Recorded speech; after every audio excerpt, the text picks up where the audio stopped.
Pernah satu kelas tuh Mas 3 orang. 3 orang udah nikah semua. Ya karena cowoknya ini sama lagi satu kampung. Tiga-tiganya hilang, rupanya nikah. Bapak nggak diundang? Memang kurang ajar sih. Jadi kami itu ingin memberi warna dan bukan tandingan, bukan saingan, malah kita ingin mengajak kolaborasi. Iya, bersinergi dengan PGRI.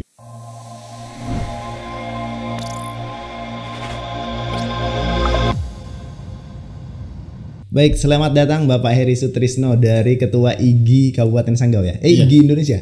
Ikatan Guru Indonesia. Ikatan Guru Indonesia. Tapi cabang Sanggau atau gimana Pak? Perwakilan Sanggau? Iya, Kabupaten Sanggau. Udah lama berdiri di Kabupaten Sanggau? Kalau di Sanggau itu mulai berdiri tahun lalu. Tepatnya tanggal 2 November. Oh iya. Pas 1 tahun. Pas 1 tahunnya ini ya. Oh berarti nanti mau mengadakan ulang tahun kali ya? Kalau ulang tahun kita mungkin ulang tahun yang nasionalnya tanggal 26 November. 26 November ya. Kalau tanggal 25 itu kan Hari Guru Nasional. Iya. Jadi kita tanggal 26-nya itu hari lahirnya Ikatan Guru Indonesia. Oh gitu. Ya, karena Ikatan Guru Indonesia ini sudah lama juga kan? Udah berapa tahun? Kalau di Indonesia itu sebenarnya awalnya itu tahun 2000. Itu namanya Klub Guru Indonesia. Oh, pakai klub ya? Iya, klub dulunya. Ya, setelah berjalannya berapa tahun, tepatnya tahun 2009, dirubah namanya menjadi Ikatan Guru Indonesia dengan terbitnya SK Menteri Hukum dan HAM. Oh, jadi secara hukum Ikatan Guru Indonesia itu sah di Indonesia. Ya. Salah satu profesi salah satu komunitas gitu ya? Bukan atau profesi? Organisasi profesi. Oh, gitu ya. Jadi itu dari di IGI itu semuanya termasuk semua mata pelajaran Pak ya? Iya, guru ya, yang penting guru gitu ya. Yang penting guru. Dari guru PAUD sampai ke perguruan tinggi. Jadi tidak ada membedakan antara guru yang ini guru PAUD, guru SD, guru SMP dan SMA enggak ada. Ya. Oh iya. Yang penting guru. Yang penting guru aja. Pokoknya masuk ke Ikatan Guru Indonesia gitu ya. Berarti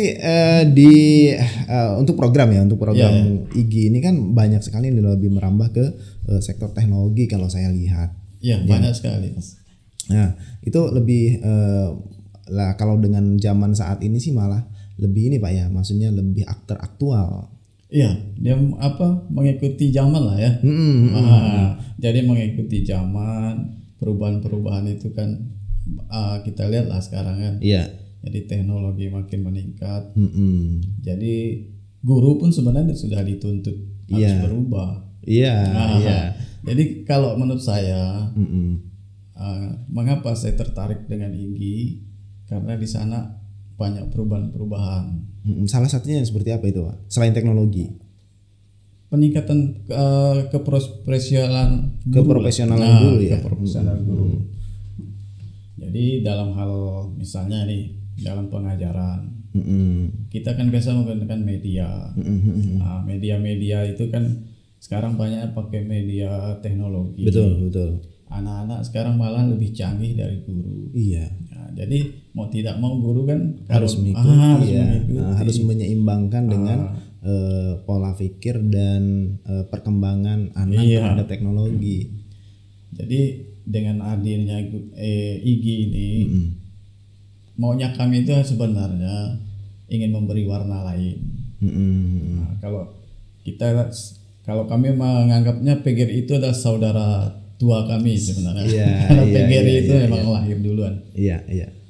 Jadi kami itu ingin memberi warna dan bukan tandingan, bukan saingan, malah kita ingin mengajak kolaborasi. Iya, bersinergi dengan PGRI. Terus tujuannya sama. Iya, karena gini ya, kalau dari IGI mungkin notabene lebih banyak guru-guru muda. Ya, kalau pengurusnya sekarang banyak muda Mas. Cuma yang senior kita di pengurus itu Pak John. Pak Johnson. Iya. Oh, beliau apa yang senior di IG ya? Kalau di Sanggau pengurus, ya? Di pengurusnya Pak John itu senior. Kalau di pengurus, kalau anggotanya ada yang lebih senior lagi. Tapi kalau di kepengurusan beliau adalah menurut kami boleh dikatakan guru kami lah. Oh iya. Ya, karena ini ya apa namanya sekarang itu setiap siswa punya tablet Pak ya. Iya kan? Dari yang apa namanya yang afirmasi. Ya, ada beberapa sekolah di Kabupaten Sanggau ini yang tahun 2019, 2019 ya. Ada beberapa sekolah yang mendapat tablet. Tahun 2020 kalau tidak salah tidak ada 2020. Enggak ada Pak ya? 2019 itu ada bantuan afirmasi. Iya. Itu seberapa efektif sih Pak menggunakan tablet? Sebenarnya kalau di pedalaman itu tidak efektif. Karena nggak ada sinyal. Itu yang bingung. Mengapa bantuan itu ke pedalaman tanpa harus menambah sinyal tadi atau alat untuk sinyal. Kan istilah mubazir kalau bantuan itu tidak digunakan. Benar.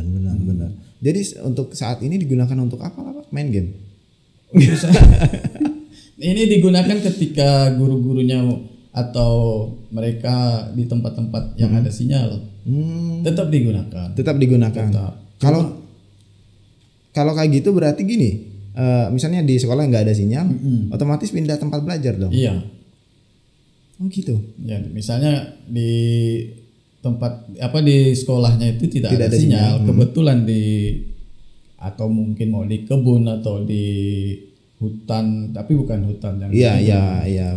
Kalau ada sinyal mereka di situ. Belajarnya di hutan. Iya. Menggunakan tablet. Iya. Tapi kan istilahnya namanya sekarang ini ada istilah merdeka belajar. Iya. Nah, merdeka belajar itulah yang kita bisa belajar bebas. Bebas. Merdeka belajar itu di mana saja, kapan saja bisa. Yang penting tujuannya ke arah belajar. Iya, karena memang kalau konsepnya seperti itu, belajar itu tidak mesti dalam kelas kan? Iya, itu.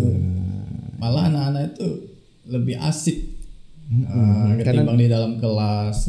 Yang jenuh gitu ya kalau dalam kelas kan. Dulu kita kalau dulu masih di dalam kelas tuh kadang-kadang ngobrol kita dengerin guru ngomong itu kan, bilang kan ujung-ujung mungkin gurunya juga yang jenuh, kemudian dia ngasih tugas doang.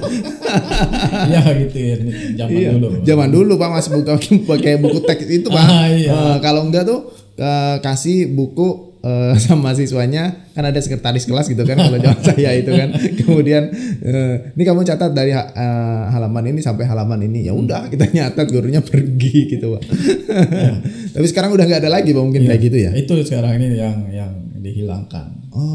Berarti enak nih zaman ke sekolah zaman sekarang ya. Ya karena itu tadi kan mengikuti zaman, kemudian didukung oleh teknologi, dan mau tidak mau guru itu memang harus keluar dari zona nyaman lah. Iya.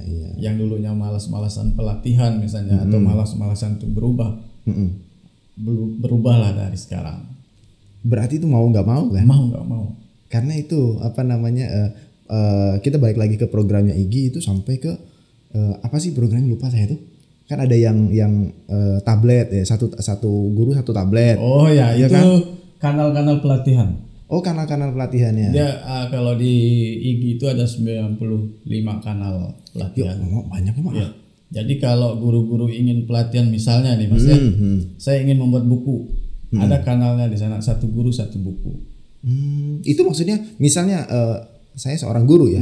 Saya seorang guru, kemudian saya ingin membuat buku. Iya. Kita ikut pelatihan di situ. Masuk di kanalnya. Kalau anggota IGI ada istilahnya, tunggu maksudnya saya lihat kan. Di sini ada namanya guru pembelajar. Di guru pembelajar itu ada sebuah akun kita bisa masuk di situ. Kemudian nanti kita pilih mau pelatihan yang mana, kita masuk. Gitu. Berarti dari IGI sendiri sudah menyediakan website yang kemudian mempermudah kita untuk mengikuti pelatihan mana gitu yang mau diikuti. Jadi pelatihannya tidak perlu kita berangkat kemana-mana, di rumah aja yang penting sinyal ada dan ada kemauan, insya Allah bisa. Oh gitu. Ini kalau mau bikin buku, bikin apa lagi selain itu? Bikin buku bisa, kemudian media pembelajaran. Media pembelajaran misalnya video. Jadi satu guru satu video. Jadi kita cari kanalnya, kan tergantung guru. Saya pinginnya tahu tentang video misalnya. Cari kanal. Kemudian satu guru satu blog. Iya. Cari, misalkan guru yang selama ini guru kan belum tahu buat blog. Jadi gimana sih buat blog? Cari di situ. Itulah IG, Mas. IG ini banyak membantu sebenarnya. Iya. Kan kalau memang konsepnya seperti itu udah maksudnya modern sekali gitu. Iya, memang modern, Mas. Itu yang buat saya tertarik bergabung IG waktu itu. Walaupun memang ya banyak tantangan, Mas. Iya. Tantangannya itu apa tuh Pak kira-kira? Yang jelas ada yang beberapa ya kita tidak bisa juga ini kan, ada yang menerima misalkan ada IG waktu itu. Tapi kita berharap kedepannya ya menerimalah. Iya, itu tidak menerima IG itu dengan alasan? Ya mungkin anggapan mereka awalnya, Mas ya, dianggap kami itu tidak resmi awalnya. Awalnya dianggap tidak resmi. Tidak resmi. Oh gitu. Karena memang itu surat keputusan dari Kemenkumham tidak terpublish atau. Iya. Tapi kalau mereka membuka benar-benar website IG di situ semua ada.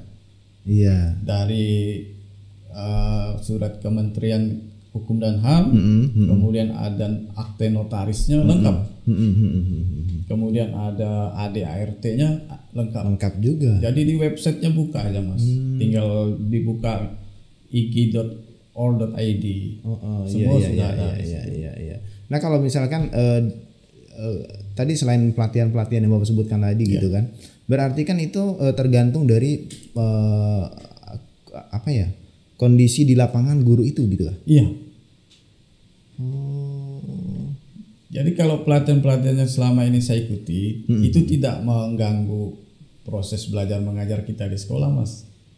Misalnya kita mau pelatihan membuat video, biasanya sepulang kita dari sekolah itu bisa mengikuti biasanya siang. Jam 14 lah. Iya. Berarti kita belajar dari situ tuh itu ada mentornya sendiri atau gimana, Pak? Ada di dalamnya, ada mentor. Udah dalam bentuk digitalnya gitu ya? Enggak. Kan kita nanti dibuatkan semacam grup. Kebanyakan sekarang grup Telegram. Ketika kita udah masuk di kanal itu, kemudian nanti kita otomatis nih Mas langsung pilihan di situ, tinggal klik grup Telegramnya. Di Telegram itu nanti bimbingannya, kemudian waktu pelatihannya kapan. Oh berarti bimbingannya bukan offline Pak ya? Bukan, maksudnya gini, file itu sudah tersimpan, tutorialnya itu udah tersimpan di website, kemudian kita tinggal nonton tutorialnya aja, enggak kayak gitu Pak?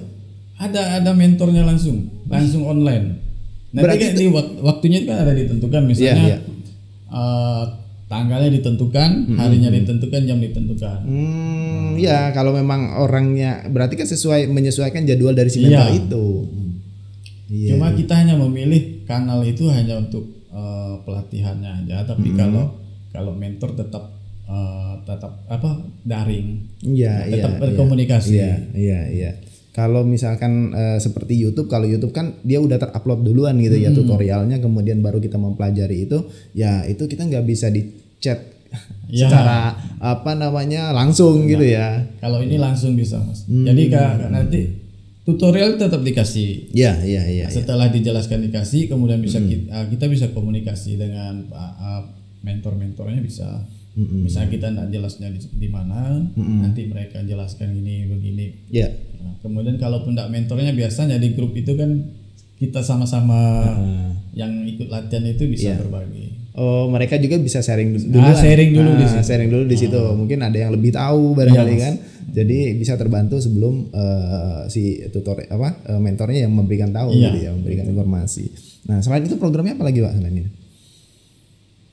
Itu programnya yang sekarang ini. Kemudian di program selain pelatihan itu ada program di IKI itu tentang kewirausahaan. Nah, Bentar, kalau tentang kewirausahaan ini kan sangat ndak kontradiksi dengan seorang PNS tidak boleh berbisnis gitu. Atau maksudnya Tapi gimana?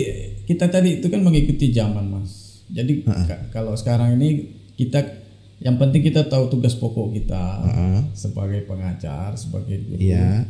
Tapi kalau ingin meningkatkan mungkin pengetahuan ini kan tadi kita merdeka belajar. Kita kan guru itu tidak harus tidak semata-mata taunya mengajar saja. Iya. Tapi kalau yang punya hobi misalnya atau yang punya kemampuan untuk berwirausaha, apa salahnya kan itu. Iya. Yang penting intinya tidak mengesampingkan tugas pokoknya. Cuma memang ada oknumnya kan. Iya. Karena terlalu enak bisnis nih misalnya. Jadi ngajarnya asal. Tapi kalau di sini memang ada istilah di edukasi. Nah, kemudian ketika guru-guru itu paham, insya Allah mereka mengutamakan mengajarnya, sedangkan wirausaha itu hanya sampingan. Oh gitu. Memang karena bisa jadi kan kalau misalkan guru mengajarkan kewirausahaan misalnya. Iya. Tetapi dia bukan pelaku kewirausahaannya. Iya bisa. Otomatis ajaran yang dideliver kepada si anak-anaknya itu tidak mendapatkan ruh. Benar nggak? Karena dia tidak bukan seorang pelaku langsung gitu ya. Tapi kalau misalnya dia juga sebagai pelaku wirausaha, seorang guru ya yang tadi Bapak sebutkan, dan kemudian dia mengajarkan itu kepada siswa-siswinya, pasti ruhnya bakal lebih kuat lah gitu ya, yang ditransfer ke situ gitu ya. Kemudian kan di sini diajarkan wirausaha itu enggak langsung begitu, Mas. Kan pakai secara online. Jadi enggak harus kita misalnya, saya enggak ngajar ini mau jualan ini enggak juga gitu ya. Iya. Kita jualannya tetap yang profesional lah. Jadi tetap pakai online. Iya. Itu bagi saya itu ya sangat modern lah, keren lah gitu ya bagi saya kalau saya melihat. Tapi kenapa sih ada beberapa oknum yang memang dengan alasan karena ini belum ada SK-nya, kemudian ini belum bisa diterima gitu kan? Itu kurang tahu Mas ya. Nah, tapi kalau anggotanya sendiri banyak Pak di Sangko? Kalau sampai hari ini 200 lebih. Wih, udah banyak Pak. Yang ramai itu di Entikong Mas. Entikong ramai Pak ya? Kaget saya 20-an lebih. 20-an lebih? Iya. Entikongnya di kecamatan Entikong. Iya. Jadi tanggal 20 nanti kita ngadakan semacam pelatihan lah di Entikong. Jadi kita buat pelatihan dengan bagaimana guru itu membuat media pembelajaran yang menarik. Nah, jadi di sana kita pusatkan di sana. Alhamdulillah di sana memang guru-gurunya antusias sekali Mas. Iya. Saya pun kaget sekali saya kirim data, mereka bilang 20-an lebih yang dari Entikong. Waduh, luar biasa. Iya. Nah, itu depan tuh Mas. Kalau Entikong itu kan menurut kita depan. Iya, karena berhadapan langsung dengan negara luar kan. Iya. Jadi kita tujuan kita itu mengapa mengadakan di Entikong? Kita ingin menyentuh kawan-kawan guru di sana yang jauh dari kabupaten. Betul. Dan kita yang hadir, bukan mereka yang mencari. Tujuan kita gitu. Tujuannya seperti itu. Jadi IGI itu begitu Mas. Jadi bukan guru itu mencari di mana pelatihan di mana, tapi IGI hadir.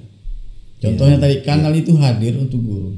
Tinggal bagaimana guru itu mau tidak untuk mempelajari itu, untuk berkembang, maksudnya mengembangkan dirinya gitu ya. Itu Mas.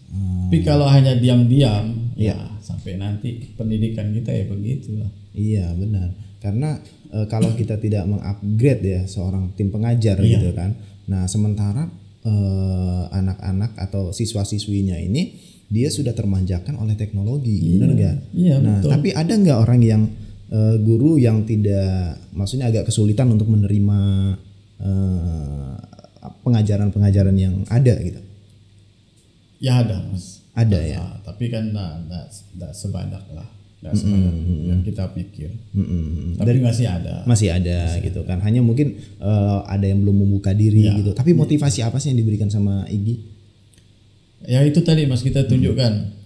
Contoh saya misalnya, saya masuk IG dulu kan saya sama sebenarnya Mas. Gaptek juga ya. Dulu saya kan pernah tulis di Entikong Mas. Oh lama di sana Pak. Tahun 2009 saya di Entikong Suruh Tembawang di SMP. Suruh Tembawang? Iya. Wih saya pernah sama Pak. Iya mana? Sama kawan-kawan waktu itu. Di SMP itu Entikong loh Mas. Saya pernah merasa gimana jadi guru di daerah pedalaman. Iya. Sinyal nggak ada. Sinyal nggak ada. Akses jalan susah. Akses jalan susah. Sekarang ada JIPP Pak. Iya. kemarin kita lewat JIPP ya. Sekarang sudah merdeka di sana. Udah enak, internetnya udah lumayan. Lumayan lah. PLN-nya udah masuk. PLN udah masuk. Jadi dulu seingat saya waktu di sana memang kita nggak terbuka lah. Pikiran kita, mindset kita masih wah kita di guru pedalaman ngapain misalnya kan gitu. Ngapain kita belajar. Anak-anak pedalaman kita kasih begini udah syukur ya gitu. Iya.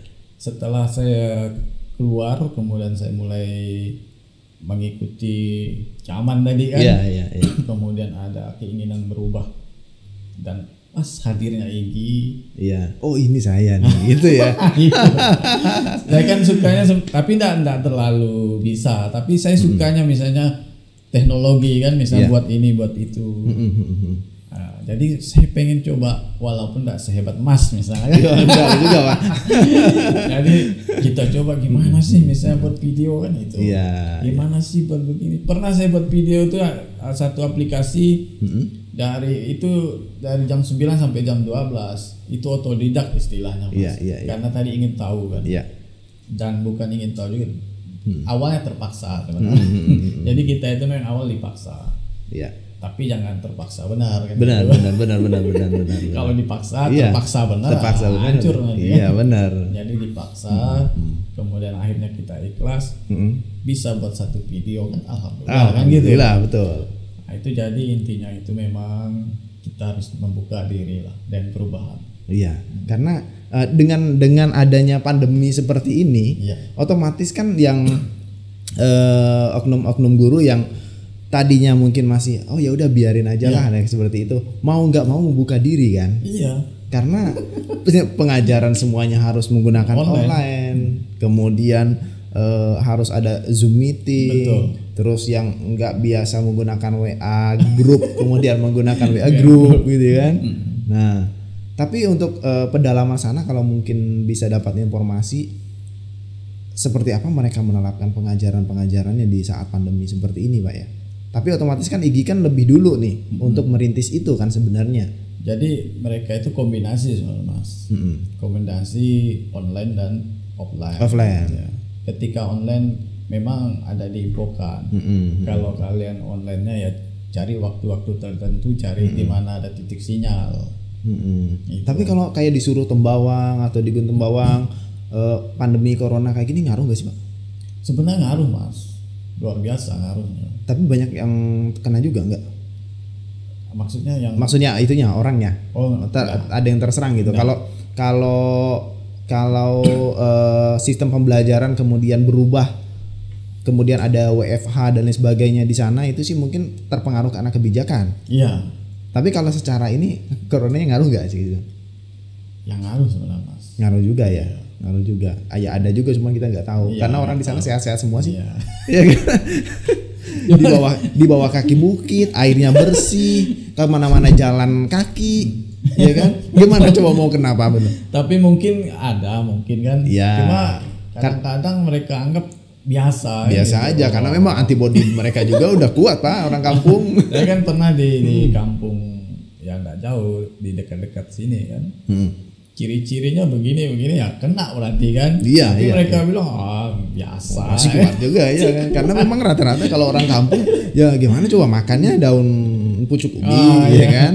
Nah, kemudian kemana-mana jalan, ya ke kebun, jalan kaki. Bahkan kalau yang di Gunung Tembawang tuh Pak, saya pernah di Gunung Tembawang. Oh pernah ke Gunung? Pernah, saya ke Gunung Tembawang sama kawan-kawan. Saya ke Gunung Tembawang Pak, itu anak-anak SD jalan kaki itu dari Gunjema ke Gunung Tembawang itu berapa kilo? 20 kilo ya? 20 kilo Pak. Iya. Anak-anak jalan kaki. Wajar nggak bakal kena corona enggak kan? Dia udah sehat duluan. Iya, kemudian yang orang Gunung Tembawang sendiri dia kan ke Kampung Sapit tuh. Itu kan jalan kaki tuh Pak. Iya. Kurang lebih berapa kilo ya waktu itu? Kita 2 kiloan ya? 2 kiloan. Nah, perjalanan kaki 2 kilo itu makan waktu kurang lebih sekitar 15 menit lah. Kalau PP, kalau saya yang jalan ya. Tapi saya udah ngos-ngosan pada saat itu. Tapi mereka bawa gendong jarai, bawa minyak dari Kampung Sapit dari Malaysia, bawa ke Gunung Tembawang itu, bawa minyak bensin. Biasa aja Pak gendong jarai Pak. Sehat kan berarti kan di sana. Mereka 3 jam kalau dari Sudut Tembawang bisa 3 jam. Iya. Kalau kita mungkin bisa 6 jam. Bisa 6 jam Pak. Kemarin kita berangkat dari Entikong sampai ke Gunung Tembawang itu berangkat dari situ jam 3 sampai Gunung Tembawang jam 12 malam. Iya Pak. Tahun berapa tuh Mas? Enggak, baru-baru ini kok. Berarti, bulan Juli ya. Berarti lewat darat ya? Lewat darat Pak, lewat ini Pak. Lewat JIPP Pak. Iya. Pas hujan lagi. Kalau kami dulu kan lewat sungai. Tahun 2009. Enggak ngerasain saya Pak. Itu lebih hebat lagi pengalaman. Arun jeram. Itu. Jadi pada saat itu otomatis kan kalau misalkan di Entikong jumlahnya sampai dengan 20 anggota, 20 lebih. 20 lebih anggota gitu kan. Berarti ada yang dari Gunung Tembawang juga. Ada. Jadi ya kalau secara pribadi saya bangga sebenarnya. Ternyata walaupun mereka dari pedalaman, mereka pengen berubah jadi guru hebat. Iya. Jangan cuma mengeluh. Iya, karena nggak ada gunanya juga. Tidak ada gunanya. Boleh mengeluh awalnya, tapi akhirnya ada solusi. Iya. Jangan cuma mengeluh tapi enggak mau cari solusi kan itu. Iya benar. Karena contoh tadi mengeluh, tuh gimana ngajar anak di sini? Cari solusi. Iya. Dapat solusi, terapkan. Iya. Berarti kalau dari saya tangkap dari situ itu hanya masalahnya di komunikasi aja, betul nggak Pak? Betul, komunikasi. Iya. Artinya gini. Setiap guru kan pasti dia punya rujukan lah gitu ya. Punya rujukan, entah itu komunitas, entah itu lembaga gitu kan, entah itu organisasi apapun itu yang bisa memecahkan masalah itu gitu kan. Karena tuh sekarang dengan adanya teknologi malah semuanya bisa kebuka Pak. Bisa diakses. Iya. Intinya kan tinggal mau tidaknya. Iya. Jangan sampai ada nggak yang ngerasa anak-anak muda, anak-anak siswa-siswi sekarang itu walaupun setingkat SD mereka punya informasi jauh lebih dibandingkan gurunya. Bisa jadi kan. Mereka baca Wikipedia Pak. Iya. Saya memang gini Mas, kalau dengan siswa saya dan murid saya, kalian tuh sebenarnya bisa hebat dari saya. Iya. Intinya akses saja. Saya memang bilang akses saja. Misalnya kalau yang kalian tahu Google misalnya. Iya. Itu akses Google. Cuma memang efek negatifnya itu memang pengaruh ke otak 0. Kalau nolnya apa Mas? Mereka taunya misalnya di Google tinggal salin, misalnya nih matematika, prosesnya tidak tahu dari mana. Iya. Jadi kalau bisa kan ada rujukan. Saya bilang begitu Mas. Jangan hanya misalnya kita nyari satu pendapat di situ. Iya. Tapi cari lagi pendapat yang lain. Itu mungkin bisa dapat ilmunya. Tapi kalau hanya misalnya 2+2 sama dengan berapa, cari di Google misalnya 4, salin itu tidak akan melekat di pikirannya. Iya betul juga. Nah itu Kak dari IGI sendiri untuk menyikapi hal itu seperti apa sih? Jadi kalau kita di IGI itu mengharapkan murid-murid itu tadi saya bilang ada istilahnya literasi digital. Jadi kita harapkan anak-anak itu menggunakan internetnya, bukan hanya satu rujukan tadi saya bilang. Nah, jadi anak-anak ini memang diajarkan. Misalnya kita buka ini, kemudian nanti cari lagi pendapat siapa kan itu. Mungkin dengan begitu kan, anak-anak itu lebih paham dan berpikir dia kan bisa membedakan pendapat ini lebih arahnya mana. Nanti baru disuruh buat kesimpulan. Iya. Jadi dari berapa pendapat ini buat kesimpulan kan itu. Tapi kalau hanya misal satu, tadi contohnya kalau matematika 2+2 berapa ya? Cari di Google 4 salin 4. Udah hilang. Udah disalin 4 di otaknya udah. Iya. Pak kalau misalkan kayak RPP dan apa lagi satunya dia? Ada RPP, ada silabus. Guru ada silabusnya juga ya? Itu RPP silabus itu masih tebel-tebel nggak Pak? Enggak. Udah nggak tebal-tebal lagi Enggak sekarang. terlalu tebal. Artinya untuk mengerjakan itu guru memiliki spare waktu yang cukup banyak lah sekarang. Iya. Lengang lah ya dibandingkan dengan yang dulu ya. Kalau dulu tuh ngapa sih Pak kok harus banyak gitu sampai saya nengokin LPP itu sampai tebal-tebal segini gitu. Ya, itu kan dulu banyak tuntutannya kan. Tapi sekarang ini itu tadi Mas, kembali ke merdeka belajar tadi kan. Jadi kita maunya murid gimana? Ya. Jangan maunya guru sekarang. Itu merdeka belajar murid. Kalau zaman kita dulu kan, iya, guru itu bilang A harus A. Iya. Kalau sekarang nggak seperti itu. Oh gitu. Artinya kalau kayak gini, misalnya si anak muda lagi, si muridnya itu si siswanya ini pingin belajar tentang membuat video lah gitu. Iya. Ya. Nah kemudian si gurunya belum bisa membuat video. Ya. Gimana tuh? Kalau yang begitu kita biasa mengarahkan itu tadi saya bilang. Kan sekarang udah canggih. Nah itu namanya tadi literasi digital. Kita arahkan anak lihat YouTube. Kadang-kadang kan anak ini kan lebih paham. Iya. Karena mungkin masih muda ya. Iya. Pemikirannya pun masih fokus ke belajar. Iya. Kalau saya begitu. Berarti ayo kita sama-sama nih misalnya kan. Iya, Kita memang kalau bisa kalau saya kalau bisa diakui kalau kita memang belum paham. Betul karena jangan ngaku-ngaku paham akhirnya. Iya ya udah sama-sama belajar aja kayak gitu kan. Belajar. Nah karena sebenarnya belajar mengajar ya namanya juga belajar mengajar kan. Nah di situ terjadi sebuah komunikasi sebenarnya dengan siswa gitu ya. Ketika anak ini pingin mempelajari tentang satu hal, berarti yang harus kita tangkap itu adalah ide kreatifnya dia, benar enggak? Kemudian guru itu pasti mengarahkan hanya sebatas substansinya dari pembelajaran itu. Sementara teknis dan lain sebagainya, ya itu anak-anak lah ya yang lebih tahu gitu kan. Nah, jadi anak-anak tuh lebih hebat lah. Betul. Apalagi zaman sekarang. Iya, itu. Gila, itu aplikasi-aplikasi untuk pembuatan video aja macam-macam gitu ya. Yang penting kan arahnya positif. Tapi sosial media dimainkan juga Pak berarti? Iya. Yang penting arah positif. Itu enggak masalah. Karena memang kita ini enggak bisa menutup diri dengan kemajuan ini. Iya. Cuma memang kita lebih mengarahkan anak itu ke arah yang lebih positif lah. Dan kita beri batas-batasan. Iya. Tapi selama ini udah ada pernah gitu misalnya mengadakan satu program yang kemudian dikombinasikan dengan PGRI? Belum Mas. Belum ya? Cuma kalau di daerah lain sudah. Oh di daerah lain udah. Ya. Tahun lalu di Ketapang. Di Ketapang udah ada ya gitu. Programnya kayak gimana tuh? Sama pelatihan juga. Jadi yang adakan itu PGRI dengan IGI. Iya. Nah itu pasti keren itu Pak. Keren. Karena sama-sama berbagi kan. Iya. Kalau boleh tahu ya di PGRI itu seperti apa itunya? Saya nggak ada nemukan sih. Seperti apa maksudnya programnya kemudian kalau saya pun bingung Mas. Iya. Karena dari awal saya guru, saya belum menemukan maksudnya pelatihan yang seperti yang di IGI. Misalnya nih Mas, kalau hari guru itu biasanya kalau dulu PGRI itu kan mengadakan silaturahmi lah namanya ya. Iya. Mengadakan olahraga bersama antar kecamatan. Iya.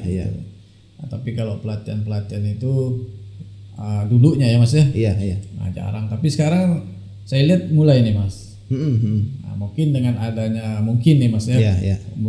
Lihat organisasi lain atau komunitas lain udah mulai mengadakan ya, mungkin mereka juga tergerak lah kan. Iya. Ya mudah-mudahan lah nanti kita IGI ini bisa kolaborasi dengan PGRI. Itu harapan saya Mas. Iya.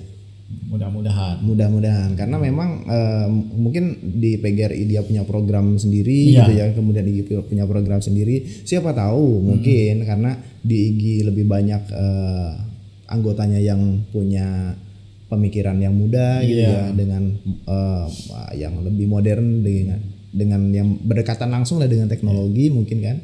Nah itu bisa dikolaborasikan yang pada akhirnya akan menghasilkan sebuah produk atau guru-guru yang terdidik itu ya. apa namanya yang memahami tentang teknologi. Kita harapan kita tetap ke sana. Tapi kalau yang selama ini untuk program-program kepada guru-guru dari IGI sendiri kalau untuk karir kayak gitu Pak. Maksudnya gimana tuh Mas? Nah, biasanya kayak pembuatan buku kan, pasti tujuannya pasti untuk karir juga kan? Oh iya, itu tadi Mas kita bantunya ke sana untuk kenaikan pangkat lah ya. Iya kenaikan pangkat ya. Itu tadi Mas. Mengapa saya tertarik dengan IGI waktu itu? Pelatihannya ada, dapat sertifikat. Sertifikat ini ada nilainya kan. Iya. Emang satu sertifikat kalau misalnya ikut pelatihan? Kalau 32 JP itu jam pelajaran. Oh jam pelajaran. Nah, 32 itu dapat satu poin gitu ya. Satu angka kredit. Ya, satu poin. Iya. Jadi biasa pelatihan yang 32 JP itu minimal 3 hari. Ya. Jadi waktu itu saya tertarik di situ. Kalau kita menunggu undangan dari dinas, guru ini kan ramai Mas. Iya. Kapan gitu kan? Sedangkan kita perlu 3 dalam 4 tahun itu perlu 3. Jadi kapan giliran kita? Kalau kita tidak meminta. Iya. Ya biasanya ngasih pelatihannya itu dari dinasnya atau gimana Pak? Kalau dulu kan dinas biasanya mengadakan. Kalau sekarang ini kan misalnya IGI ini kan IGI bisa ngadain Pak. Kita ngadain. Contoh di Entikong kan kita yang ngadain. Oh berarti sudah terintegrasi dengan dinas. Iya, cuma kita izin atau permohonan ke dinas untuk pembukaannya atau izinnya supaya nanti bisa diketahui oleh dinas dan ditandatangani oleh kepala dinas. Maka sertifikat itu diakui, iya dan berharga juga gitu ya. Kalau tadi tujuan utama itu Mas, mengapa diadakan di Entikong? Supaya kawan-kawan di sana mudah mendapatkan itu. Jadi nggak repot-repot mikir kapan ya pelatihan, kapan saya dipanggil. Jadi kita yang datang. Tinggal mereka mau atau enggak aja gitu kan. Jadi kita bantu Mas. Jadi program kita bukan hanya sampai di situ gitu kan. Karena ini mungkin akhir tahun, nanti insya Allah nih awal tahun 2022 kita buat lagi. Iya. Biasanya 1 tahun tuh berapa kali Pak kita ngadain program? Kita tergantung Mas. Kalau memang kita ada pelatihnya, kita bisa 10 kali, lebih lah bisa 10 kali ya. Kalaupun tidak di kabupaten kita bisa kabupaten lain Mas. Berarti nggak harus ada di kota aja gitu kayak di Entikong tadi ya. Benar. Kemarin saya ikut yang di Manado malah. Bapak? Iya, saya. Saya lihat IGI Manado ngadakan. Berarti berangkat ke sana? Enggak, kan online Mas. Online. Oh iya benar enggak. Itu hebatnya Mas menurut saya. Jadi tapi poinnya kredit poinnya sama aja. Sama 32 JP. Dapat diakui 1 kan. Iya. Kemudian kemarin Matematika Nusantara mengadakan. Ya saya ikut masuk. Kan online kan? Iya. Itu awalnya saya ikut IGI mendapat itu. Apalagi kalau misalnya pelatihan itu, kalau yang paling tinggi pelatihan itu gimana Pak? Maksudnya? Paling tinggi poinnya, kredit poinnya? Itu waktunya Mas dilihat. Oh waktunya yang dilihat ya. Contoh gini Mas, saya kan ini ke guru penggerak. Saya kan kemarin ikut guru penggerak. Iya. Itu 300 lebih jam pelajarannya. Kalau dihitung itu bisa 4 atau 5 mata pelajaran. Hari poinnya. Kalau harinya 9 bulan Mas. 9. Wah. Dari untuk kredit 9 bulan. 9 bulan. Wih, itu 300. Jadi baru selesai bulan Agustus kemarin. Itu apa aja Pak yang pelajari Pak? Banyak Mas. Tadi itu buat media pembelajaran. Kemudian bagaimana cara kita mengajar dengan murid. Berarti nggak hanya sekedar mendapatkan dari kuliah? Enggak. Apa kuliah nggak cukup? Malah lebih dari kuliah itu Mas. Kalau menurut saya di kuliah dulu malah enggak dapat itu saya. Nggak dapat itu? Enggak. Terus malah dapatnya di situ. Oh iya. Terus kuliah hanya untuk dapatin ijazah doang Pak ya? Kalau kuliah itu kan mungkin dasarnya Mas. Dasar ya? Dasarnya. Iya. Dasarnya ke guru. Karena pembelajaran yang lebih relevannya malah ada di pelatihan-pelatihan seperti itu kan. Kalau kuliah itu kan ilmu dasar. Iya. Tapi kalau di pelatihan itu mungkin mempertajamnya lah. Betul. lebih mengarahkan lebih ke unsur-unsur yang lebih sempit lagi gitu ya. Jadi ketika saya masuk guru penggerak itu mindset saya berubah, kan itu cara mengajarnya. Iya. Nah itu, makanya saya mengajak lah guru-guru khususnya di Kabupaten Sanggau, kalau ada pembukaan guru penggerak silahkan daftar.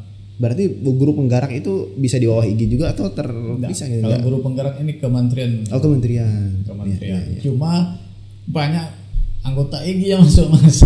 Kok gitu Pak? Ya itu tadi karena pengen berubah kan. Iya. Jadi banyak anggota IG yang di daerah-daerah lain kan gitu. Iya. Ya bangga juga sih kan. Iya benar juga kan. Jadi kalau menurut saya nih Mas, guru-guru di IG itu memang guru-guru ingin berubah.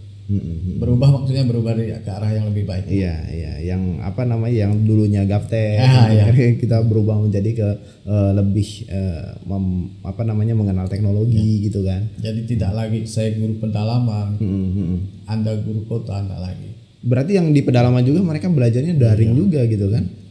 Bahkan guru-guru pedalaman bisa hebat dari guru kota Mas. Iya karena mereka keingintahuannya itu lebih tinggi biasanya. Makanya itu saya bilang wah. Itu motivasi juga. Iya, motivasi juga buat guru-guru yang lain kan. Nah, karena kalau guru-guru yang sudah biasa memang dengan berdampingan dengan teknologi, mungkin itu menganggap sesuatu hal yang biasa. Iya. Tetapi bagi mereka yang ketika dari sebelumnya dia masih awam dengan teknologi, kemudian dia mengenal itu kan sesuatu hal yang baru bagi dia kan. Iya. Nah, itu. Terus itu sampai diterapkan juga ke siswa-siswanya gitu kan. Iya, Mas. Wajib juga nih. Wajib. Nah karena siswa-siswa yang ada di pedalaman juga mereka akan mengenyam pendidikan di kota juga. Iya. Nah, dari situ untuk meredam kayak siswa-siswi yang kecanduan games dan lain sebagainya, itu seperti apa sih pola IG untuk meredam itu gitu? Mengarahkan. Jadi kalau di IG itu kan ada pelatihan buat game biasanya Mas. Jadi ada pelatihan buat game. Edu game lah ya, edu game iya. ya. Jadi anak-anak itu yang suka main game misalnya. Jadi nanti ada istilahnya waktu belajar itu mereka itu seperti main game. Oh gitu. Ya. Cuma itu memang saya belum ikut itu Mas. Iya. Cuma tapi ada. Oh, misalnya kayak matematika dibuat kayak games gitu ya. Iya. Oh, sehingga dia stimulus lah kalau gitu ya. Itu. Kalau misalnya dia kan suka main game. Jadi itu tadi Mas bilang kan mengikuti nih arah murid mana sih sukanya. Iya. Oh, suka main game. Jadi cara belajarnya itu buat kayak game. Tapi kan tidak semua siswa dapat mengikuti itu. Iya. Artinya begini, dalam satu kelas itu kan pasti memiliki banyak karakter, benar nggak? Iya betul. Nah, bagaimana biasanya kalau Bapak ya kita di luar IG bicaranya, bagaimana Bapak untuk merangkul siswa-siswi itu? Itu tadi Mas, kita kan menanya dengan murid, ada istilahnya itu kita klasifikasikan. Misalnya ini hobinya di mana? Iya. Ini hobi game berarti caranya kayak seperti itu. Yang tidak ya caranya yang tidak gitu. Iya. Tapi ada kesulitan nggak untuk membagi waktu? Sebenarnya ya sulit. Iya, tapi kan demi mau nggak mau ya Pak ya. Nah, karena demi mencerdaskan anak itu. Intinya tadi itu Mas. Kalau merdeka belajarnya arahnya ke sana. Jangan kita memaksakan anak kalau memang tidak hobi di situ. Iya. Misalnya anak ini enaknya belajar dengan cara misalnya nih Masnya dengan cara sambil bermain. Iya. Silakan. Oh, anak ini suka belajarnya serius. Iya. Silakan. Iya. Jadi guru ini tidak harus satu kelas itu harus sama. Cuma memang kesulitannya itu tadi membedakannya. Iya. Pasti butuh waktu gitu untuk yang hari ini ngajar yang ini atau tapi ya mungkin setiap guru pasti memiliki metode masing-masing lah untuk mengefisienkan waktu itu gitu ya. Tantangan itu. Iya, tantangannya. Tapi kalau memang sukses, memang muridnya luar biasa lah. Iya, karena dia mendapatkan chemistry dari si gurunya itu, nggak di generate semua belajar seperti ini caranya gitu. Kalau zaman kita tuh kan gitu. Tapi kalau misalnya kan coba aku lahir di zaman sekarang. Lebih enak sekali kan. Jadi siswa-siswi itu seperti orang kuliah, dia memiliki kebebasan untuk mengekspresikan kan. Ya. Makanya program-program pemerintah sekarang, menteri yang sekarang ini ya kalau menurut saya bagus. Lebih milenial kan orangnya juga, lebih jadi mengikuti arah kemajuan kemana, kemudian anak-anaknya mau bagaimana. Iya. Kalau zaman kita dulu kan enggak Pak, harus kurikulumnya begini, begini. Iya. Kalau ini kan enggak. Tapi ada apa namanya, kalau anak-anak tuh disebutnya ngelunjak gitu. Iya. Ada nggak? Yang ngelunjak itu yang kita arahkan Mas, tantangan. Artinya gini, misalnya dia sukanya bermain, belajar sambil bermain gitu ya. Kemudian malah kedodoran jadi lebih banyak mainnya gitu. Itu yang harus kita agak tantangan agak tinggi lah. Ya, karena kita harus ngerem itu. Ya. Cuma memang kita berkesepakatan Mas. Sebelumnya memang kita berkesepakatan. Sehingga dia tahu punishment-nya nanti kalau misalnya terjadi ini seperti apa. Jadi sepakat kalau mereka harus begini, sepakat lah ini. Kalau sepakat oke, jalankan. Kalau yang benar itu kita bersepakat tanda tangan semua. Kan tidak ada yang melanggar lagi. Itu ada tanda tangan, berarti kan setuju. Iya. Kalau Bapak mengajar di SMA ya? SMP Mas. SMP ya. Kalau SMP berarti kan ya, mereka tuh pas lagi masa-masa puber juga ya kalau SMP sekarang kan. Luar biasa Mas. Iya. Dengan kondisi pandemi kayak gini, selain ya kalau untuk daring lah mungkin udah biasa lah gitu ya. Tapi ada nggak yang sampai putus sekolah? Ada Mas. Ada. Apa penyebabnya itu ada di mereka? Yang pertama pengaruh kalau karena di kampung Mas. Pengaruhnya kalau saya lihat dari segi ekonomi, sosial ekonomi lah ya. Di kampung itu apalagi sekarang nih sawit naik harganya. Iya. Dia jadi dieksploitasi. Iya. Mereka udah mulai kerja, kemudian mereka udah mulai merokok. Kalau merokok kan tetap beli kan. Iya. Kalau mereka kerja kan ada duitnya. Ini ada berapa murid kami itu yang hilang maksudnya tidak masuk lagi, tidak masuk, tugas nggak ada ngumpulkan, dihubungi nggak bisa, kemudian nggak ada kabar, orang tuanya juga katanya udah nyerah. Nah, itu karena tidak ada interaksi dengan guru itu ya. Ya, ini bisa juga jadi kan? Bisa jadi. Kalau misalnya dia masuk kelas terus, otomatis kan dia tercipta dalam satu lingkungan ya. Nah, jadi pengaruhnya luar biasa sebenarnya corona. Itu yang ke arah negatifnya. Negatif luar biasa. Jadi kalau saya amati itu masalahnya. Dari yang berprestasi dibandingkan dengan yang ke arah itu, lebih banyak mana presentasinya Pak kira-kira? Sebenarnya yang ke arah negatifnya. Yang lebih banyak Pak. Itu yang untuk khusus di kampung. Malah yang berprestasi ini bisa terpengaruh sebenarnya. Iya Pak, karena kalau misalkan persentasenya lebih banyak yang itu, otomatis circle itu bakal menarik circle yang minor ini. Iya. Itu tantangan kami sebenarnya. Kita sebenarnya menyusul ke rumah misalnya pendekatan. Tapi yang namanya anak kan. Iya. Saya pun bilang kalau memang nggak bisa dipaksa ya ngapain gitu.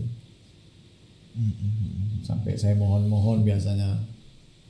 Gurunya yang mohon untuk dia belajar. Tolonglah ini, apalagi yang kelas 9 misalnya kan. Orang tuanya gimana Pak? Orang tuanya udah pasrah Mas. Udah berapa kali itu anak-anak itu kalau ndak mau masuk misalnya orang tuanya pasrah karena kami udah nyerah. Gitu ya. Iya. Saya pernah menemukan murid itu Mas. Tapi akhirnya alhamdulillah dengan pendekatan pribadi, dengan cek edukasi lah kan. Iya, membuka akhirnya motivasi dia untuk belajar. Akhirnya lulus. Selesai. Iya. Karena ini udah hampir pandemi 2 tahun ya. Iya. 2 tahun. Artinya yang dulunya kelas 1 sekarang udah lulus. Iya. Itu kasihan Mas waktu itu. Hilang wali kelasnya juga udah menyerah sebenarnya. Iya. Jadi waktu itu saya pribadi apa sih masalahnya kata masalah keluarga cerita semua. Iya. Tanya orang tuanya, saya bilang gimana orang tua udah nggak peduli katanya kan. Saya sama dianya apa dianya nggak peduli sama orang tuanya nggak Mungkin gara-gara dianya kan. Iya, gitu. gara-gara dianya Nah, pasti. cuma kan kita mungkin ngasih edukasinya enggak seperti itu. Iya. Ya, tinggal kita bilang aja misalnya, coba kamu begini. Mungkin orang tuanya bisa luluh hatinya gitu. Iya. Alhamdulillah selesai. Iya. Cuman sayangnya gini, karena lingkungannya begitu dia dilepas ke lingkungan sosial yang ada di masyarakat gitu ya, pasti dia bakal ketemunya ya kalau misalkan karena harga sawit naik, dia ketemu sama orang yang pekerja di lapangan gitu ya kan, yang notabene kadang-kadang orang-orang yang tidak semua tidak semua orang seperti itu, tapi kadang-kadang tuh ada bahasa-bahasa yang kemudian didengar sama si anak itu. Kemudian ada perilaku-perilaku yang sebenarnya tidak bisa dicontoh sama anak itu terlihat di depan mata dia. Ada berapa orang ini ada baru lagi gitu kan. Kan gitu pengaruh karena sampai saya ngomong begini, kamu ini umurnya masih belasan, tapi pemikiran 20 tahun ke atas. Cara ngomongnya dengan kita kan beda kalau yang anak-anak dengan yang udah dewasa. Ini memang mirip-mirip dewasa ngomong kan gitu. Iya. Sayangnya malah hal yang kurang pantas itu yang ditirunya. Itu, maka saya bilang pelan-pelan ngomong. Coba sekali-sekali kamu bergaul atau ngumpulnya dengan yang seumuran. Nggak usah misalnya dengan yang umuran di atas kamu. Iya. Nah, itu. Tapi memang ada waktunya sih Pak. Macam saya aja dulu ya. Saya itu lebih banyak bergaul sama orang tua. Nah, tapi ya beda ya orang tua sama orang dewasa ya. Iya kan? Nah, betul kata Pak. Mungkin saya salah. Karena bergaul sama orang tua itu dia lebih banyak memberikan nasihat dan memberikan pandangan-pandangan gitu. Tapi berbeda ketika bergaul sama orang yang dewasa. Ya, dewasa itu kadang begitu Pak. Jadi tuh kalau misalnya yang ini ngomongin perempuan gitu kan dia denger nih, ya kan? Nah, ini ngomongin masalah nomor gitu ya kan. Nah, dia denger nih. Kemudian malah yang itu ini Pak, apa namanya? ngomporin. Jadi si anak-anak itu malah jadi bahan peloncoan gitu ya untuk ke arah yang negatif gitu ya. Mungkin seperti itu kan yang terjadi. Itulah yang kenyataan sekarang. Makanya ya kita ini punya tantangan sebenarnya ngajar di pedalaman tuh kan. Jadi mau tidak mau kan. Iya. Nah dari sebanyak itu yang mungkin ada sharing-sharing juga dari teman-teman yang juga mengajar di daerah pedalaman, apakah mengalami hal yang sama gitu? Sama. Hampir sama. Jangan kan di pedalaman, di kota begitu Mas. Makanya di pedalaman mungkin lebih parah kan itu. Iya, di kota aja. Di kota aja kita bisa sharing-sharing tentang siswa kan. Oh sama. Tapi kok jarang kedengaran Pak informasi yang seperti itu? Ya karena mungkin tidak terlalu banyak kan. Tidak terlalu banyak yang menginformasikan gitu. Yang naik ke media kan. Tapi kalau kita ngumpul ya misalnya di warung kopi, sama aja keluarnya mereka seperti itu. Kan? Biasa kita misalnya diskusinya biasa di grup WhatsApp di grup WA itu sama. Itu berarti jadi fenomena yang sangat mengerikan. Iya, istilahnya tuh ya tidak terkontrol lah ya. Iya, tidak terkontrol. Karena memang lingkungan sekolah sama lingkungan di luar itu sangat berbeda. Apalagi di kampung Mas. Ya memang sekarang itu menjadi seolah-olah bagi saya ya, seolah-olah itu sebuah mimpi. Pada saat itu ada diwacanakan sekolah full day itu kan. Iya. Sekarang menjadi seolah-olah tinggal mimpi. Saya dulu berpikiran sekolah full day itu menjadi kontroversi. Ya kalau orang kok ada lagi bingung informasinya sibuk memikirkan sekolah full day. Pesantren itu nggak ada istilahnya full day atau nggak full day, itu kadang-kadang belajarnya jam 10 malam ya mereka belajar gitu ya kan, nggak ada sekolah full day. Memang dia dari awal juga memang udah full day gitu kan. Nah ketika yang ini ribut sekolah menjadi sekolah full day ya sekarang menjadi sebuah bukan kesenjangan maksudnya keniscayaan ketika sekolah bahkan bukan full day di sekolah tapi full day-nya di rumah gitu kan. Nah seperti inilah akibatnya, betul nggak? Iya. Iya, jadi fenomena yang mengerikan ini. Tapi dari situ Pak, dari situ pandangan Bapak ini, apakah ini akan ada solusi untuk mengangkat, memperbaiki ini semua itu? Selagi kita mau dan punya niat, insya Allah ada. Tapi kan itu hanya segelintir orang. Ya. Misalnya contoh cuma Bapak aja, harusnya dari komunitas aja. Sekarang ini tergantung gurunya lagi sih. Kalau kita sekarang mengajak, bagaimana caranya? Tapi nggak cukup sama muridnya doang dong. Itu orang tadi, tuanya juga. Itu tadi kan? Mas saya bilang, kita tuh tidak bisa hanya muridnya. Bagaimana cara mengedukasi orang tuanya? Nah, selama ini kan di kampung begitu. Yang penting anak saya ini sekolah. Yang penting dia saya kasih jajan kan itu. Iya. Selama ini begitu. Karena pernah saya menanya murid saya, tunjuk tangan yang pernah mengerjakan tunjuk tangan yang pernah ditanya orang tuanya, ada PR enggak hari ini? Cuma 1-2 orang dari 27 siswa. Artinya orang tuanya nggak peduli. Tidak peduli. Miris sekali kalau misalnya. Kalau di kampung itu. Iya, maksudnya tidak pedulinya bukan dalam arti yang. Iya, bukan tidak secara keseluruhan lalu kemudian orang tua tidak pedulinya di sekolahnya. Yang penting anak saya itu sekolah. Iya. Ditanya hari ini sekolah udah. Tapi kalau dalam hal yang lebih lagi, ya. Iya. Itu berdasarkan pengalaman saya. Kalau memang anak itu bohong ya memang anak itu yang bohong misalnya kan. Iya. Tapi memang saya pernah sering saya nanya begitu Mas. Iya, tapi saya juga banyak juga mendapatkan cerita dari guru-guru yang seperti itu gitu ya. Ada bahkan waktu itu kita sempat datangin ada seorang guru dari Madrasah Sanawiyah. Dia menceritakan bahwa ada ada siswa yang malah udah menikah, Pak. Iya, Pak. Ya Allah saya bilang. Kayak gitu. Jadi ini adalah sebuah fenomena di mana yang kita dengar di media itu adalah siswa yang berprestasi dan lain sebagainya, tetapi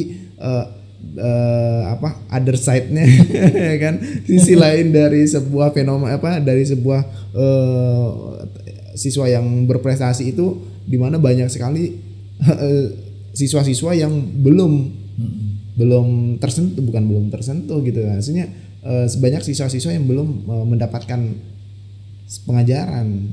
Ya kan, belum terjangkau gitu ya, karena ya masalah itu tadi kan, masalah si siswa tidak bisa sekolah tatap muka. Itu banyak efek negatifnya. Ya mau nggak mau kita harus mengaku ya Pak ya. Yang menikah murid kita ada Mas. Ada juga. Ada. Yang bukan corona lu pernah juga malah. Apalagi corona kan. Udah bukan fenomena biasa. Iya. Di kampung. Waktu di Entikong juga pernah mengalami cerita yang sama kan. Jadi ketika saya dipindah, sekarang saya di SMP 6 Parindo, itu juga sama juga. Padahal Parindo ya udah kesini kan, udah ke arah kota ya. Itunya, tapi kan muridnya nih banyak nih. Oh benar juga ya. Sekolahnya aja di sebelah sini, tapi ya ditanyain misalnya kemana udah nikah. Pernah satu kelas tuh Mas 3 orang udah nikah semua. Iya karena cowoknya ini sama lagi satu kampung. Tiga-tiganya hilang, rupanya nikah. Bapak nggak diundang? Memang kurang ajar sih. Coba ngundang-undang gitu ya. Kan setidaknya bisa memberikan doa restu lah. Tapi memang ada ciri-cirinya kan. Ya, sering saya inilah. Maksudnya memberikan semangat supaya tidak. Gitu. Iya. Saya pedulikan selesai dulu. Pendidikan penting sampai mohon maaf saya pernah membandingkan begini. Kamu punya orang tua pernah enggak bantu ngerjakan PR? Dijawab tidak. Seharusnya kamu sekolah benar-benar. Ketika kamu punya anak nanti kamu bisa ngajarkan anak kamu. Iya. Kan kalau misalnya sekolahnya enggak terlalu tinggi misalnya SMP, SMA lah. Iya. Kalau anaknya nanti misalnya minta ajarkan, kalau ada PR misalnya. Iya. Seperti apa? Gimana jawabnya? Karena kita ngerasa misal orang tua kita yang enggak sekolah misalnya. Kita ada PR nih. Iya. Kan bingung orang tuh mau ngajarkan apa. Iya. Dasarnya nggak ada. Iya. Saya pernah ngobrol juga di daerah Guntem Bawang itu Pak. Jadi begini kasusnya. Ketika ini terjadi WFH itu diberlakukan gitu kan, otomatis kan anak-anak belajar di rumah gitu ya. Nah anak-anak yang belum bisa membaca, belum bisa menulis itu kan mau nggak mau dia dibimbing sama orang tuanya, ya kan. Nah permasalahannya orang tuanya tidak bisa membaca dan menulis. Nah itu tadi kasusnya Mas. Iya. Itu yang saya sampaikan dengan anak-anak itu. Iya. Kalian punya hak untuk menikah duluan. Kalian punya hak untuk berhenti. Iya. Tapi kalian punya pengalaman. Iya. Nah, itu pengalamannya apa? Yang sekarang pernah enggak kalian didampingi benar-benar? Kan itu. Maunya saya begitu di daerah yang saya ajar. Jadi anak-anak itu berdasarkan pengalaman belajarlah benar-benar. Tidak mesti jadi pegawai saya bilang. Tapi punya dasar. Iya.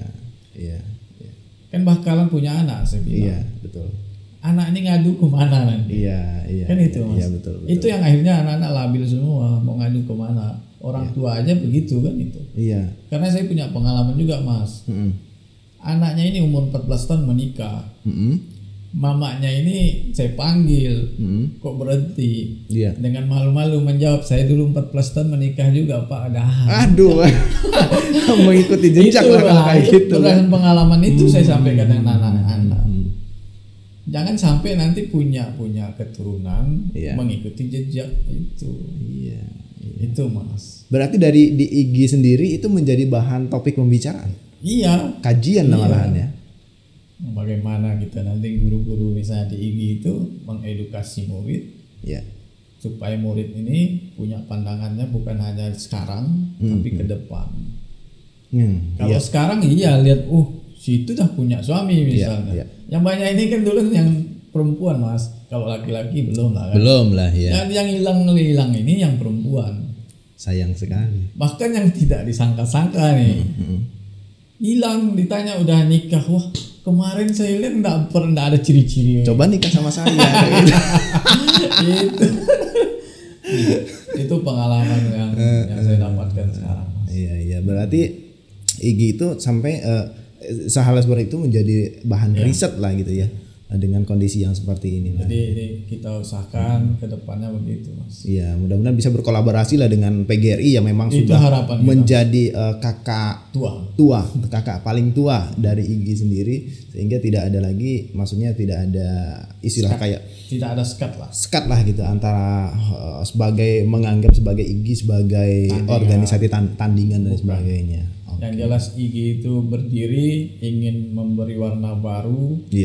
Dan berkolaborasi dengan atau bersinergi dengan PGRI untuk pendidikan Indonesia. Ya, semoga pendidikan Indonesia semakin maju dan menghadirkan generasi-generasi muda yang berkualitas. Iya. Makasih banyak Pak udah hadir Pak. Kita ngobrol udah panjang lebarnya. Seru juga. Makasih Pak, terima kasih udah hadir ya. Sama-sama. Ketua IG Bapak Heri Sutrisno.